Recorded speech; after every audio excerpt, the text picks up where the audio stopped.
Disney's Aladdin.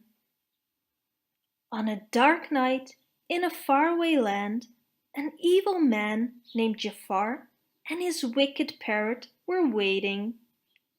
Soon a thief named Kazim rode up to them and held out the missing half of a scarab medallion. When Jafar fit the two halves together, thunder rumbled. In a flash of lightning, the medallion raced across the desert. Jafar and the thief followed the medallion to the Cave of Wonders. "Kazim, bring me the magic lamp," Jafar ordered. But the thief didn't make it beyond the opening of the cave. The tiger god of the cave devoured him. Then the tiger god spoke. "Only one who is worthy may enter here."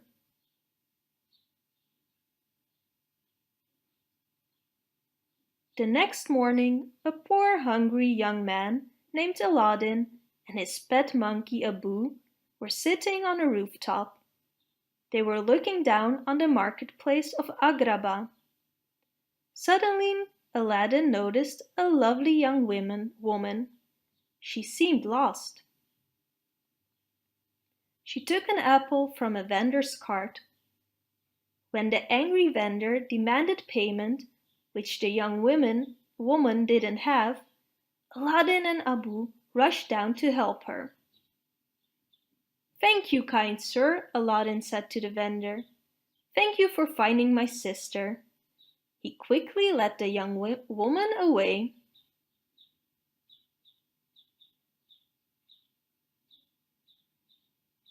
"This is your first time in the marketplace, isn't it?" asked Aladdin. "I'm running away," the young woman explained. "My father is trying to force me to get married." Suddenly, the palace guards appeared and arrested Aladdin. When the young woman demanded that they release Aladdin, the guards found out that she was Princess Jasmine, the Sultan's daughter. The guards explained to her that Jafar, her father's advisor, had ordered Aladdin's capture. Princess Jasmine returned to the palace and ordered Jafar to release Aladdin. Jafar told her that the young man had been killed. But Aladdin was not dead. Jafar was keeping him alive because he had learned that Aladdin was the only person worthy to enter the Cave of Wonders. It was Aladdin who could bring the magic lamp to Jafar. Then, at last, Jafar would use it to become Sultan.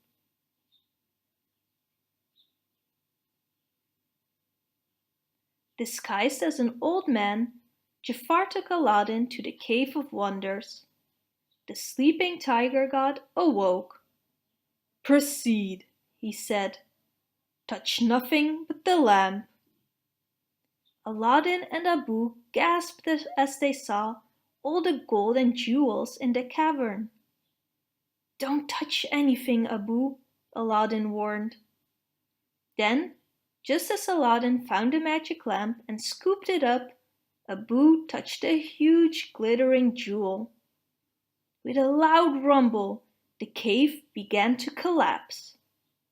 Frantic, Aladdin and Abu scrambled back toward the entrance where Jafar was waiting.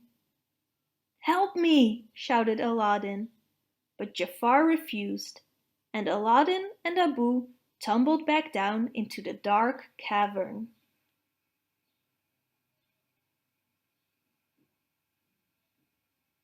Aladdin feared they were trapped forever, but Abu still had the lamp. Aladdin took the old lamp and tried to rub off some of the dust. Poof! In a flash of colorful, swirling smoke, a gigantic genie appeared. "Say, you don't look like my last master," he said to Aladdin. "But you still have 3 wishes. And no wishing for more wishes." Aladdin was stunned. 3 wishes? He intended to make good use of them, but first he tricked the genie into whisking them out of the cave on a magic carpet. Unsure of what to wish for first, Aladdin asked the genie what he would wish for. Surprised at the question, the genie replied, "I would wish for freedom." So Aladdin promised to use his third wish to set the genie free. But his first wish was to be a prince, so that he could marry Princess Jasmine.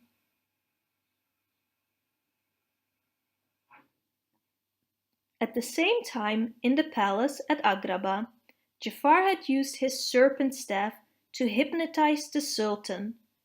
The poor Sultan was about to agree that Jafar could marry Jasmine. Suddenly, they heard the sounds of a parade. The spell was broken, and the Sultan rushed to the balcony in time to see the arrival of a grand prince. It was Aladdin. The genie had granted the young man's first wish. Aladdin entered the throne room. "Your Majesty," he said, bowing to the Sultan, "I am Prince Ali Ababa. I have come to seek your daughter's hand in marriage." The Sultan was thrilled. The law stated that Jasmine must marry a prince before her next birthday, which was only days away.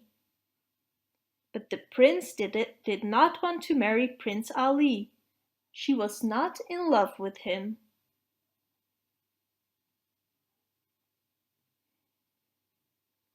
Prince Ali offered the princess a ride on his magic carpet, hoping to win her love. During the magical journey, Princess Jasmine realized that Prince Ali was the young man who had rescued her in the marketplace. That starry night, Aladdin and Princess Jasmine fell in love. But later that night, Jafar had Prince Ali captured and thrown into the sea. He was making sure that Prince Ali would not marry Jasmine and foil Jafar's own evil plans. Luckily, Aladdin had the magic lamp with him. He summoned the genie and asked for his second wish, to save his life. The genie quickly transported Aladdin back to the palace in Agrabah.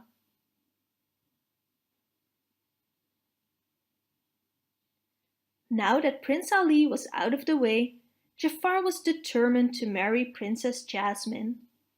"I will never marry you, Jafar," cried Jasmine. "Papa, I chose Prince Ali." But once again the Sultan was under Jafar's spell, and he ordered his daughter to marry Jafar. The princess was suspicious. "Papa, what's wrong with you?" she asked. Suddenly, Aladdin burst into the throne room and smashed Jafar's serpent staff. "He's been controlling you with this, your highness," said Aladdin. Immediately the spell was broken. "Traitor!" shouted the Sultan. "Guards, arrest Jafar!" But before the guards could capture him, Jafar escaped to his secret laboratory.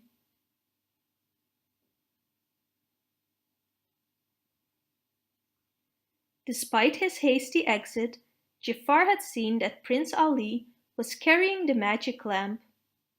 Prince Ali was really Aladdin. Jafar ordered Lago, his parrot, to steal the lamp. When Lago returned, Jafar made the genie appear. "I wish to be Sultan," he demanded.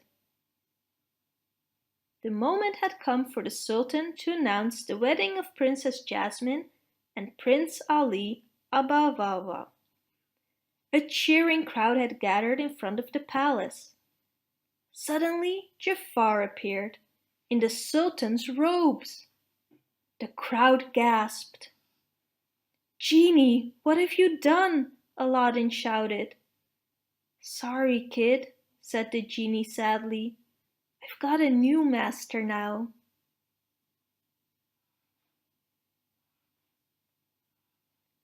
Then Jafar made his second wish. He wanted to be the most powerful sorcerer in the world. Jafar the sorcerer lost no time turning Prince Ali back into Aladdin. Jasmine couldn't believe her eyes. Jasmine, I'm sorry, cried Aladdin. I'm not a prince. I can't marry you. Finally, Jafar banished Aladdin to the ends of the world. When Aladdin found himself a million miles from nowhere, he was glad that Abu and the magic carpet were still with him. Back to Agrabah, he shouted to the carpet, as fast as you can.